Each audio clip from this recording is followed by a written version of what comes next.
My first, all right, this is my first YouTube video. Uh, I there's a lot to cover that I'd like to say some things on. There's my flag.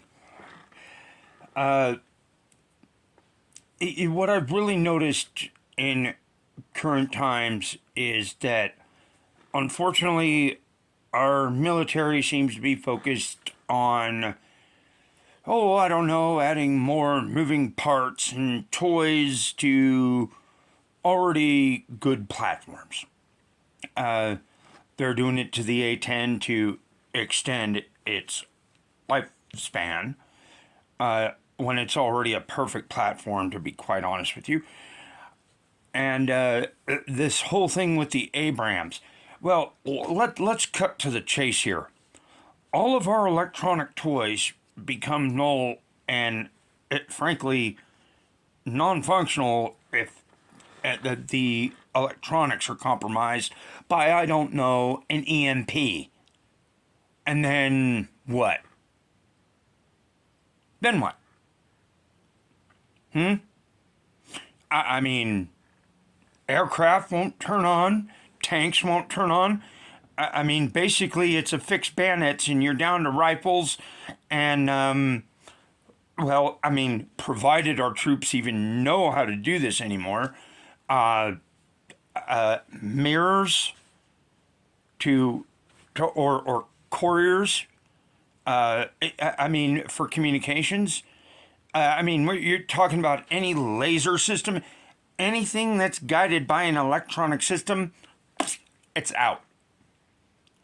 Fortunately, I think most of our mortar systems will work, but no, it's complete and utter asinine that we spend so much money and produce so little of these things. Because let's be honest, okay, when you're spending $100,000 for a missile or some such, or even $1 million plus for a cruise missile or something like that, EMP comes along, you've got several rigs filled with, oh no, 8 of these cruise missiles that cost. You're looking at a big hunk of metal that becomes a giant metal rock if an EMP goes off, and that you can go any way from Wednesday about whether they're guarded, whether they can be depolarized, whether the electronics won't blow out. Absolutely. But at the end of the day, if the enemy wants to level the playing field, now, fortunately, as far as I know, the only way to develop a massive EMP is to use a nuclear weapon.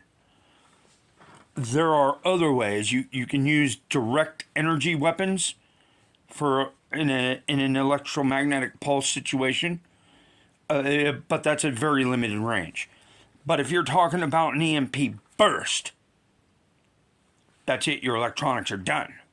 So your multi-million-dollar tanks, planes, all this just become, that's it. I mean, and seriously, in case people don't know, there was an experiment done, I don't remember when, it could have been in the 80s. They detonated a nuclear weapon in the atmosphere, and it caused some significant issues, even with something as basic as the power grid. Okay, do something like that now? Well, God knows what it would do to anything else. Cell phone towers fried.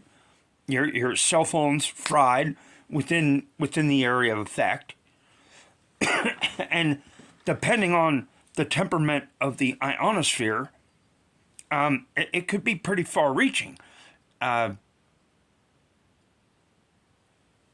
just saying. And then we've got Starlink up there. we haven't tested what would happen above with the same kind of thing. So any of these nuclear capable countries could detonate a warhead right above basically any war zone and knock out every single electronic possible without actually having to nuke or harm anybody with radiation on the ground. Just a little food for thought.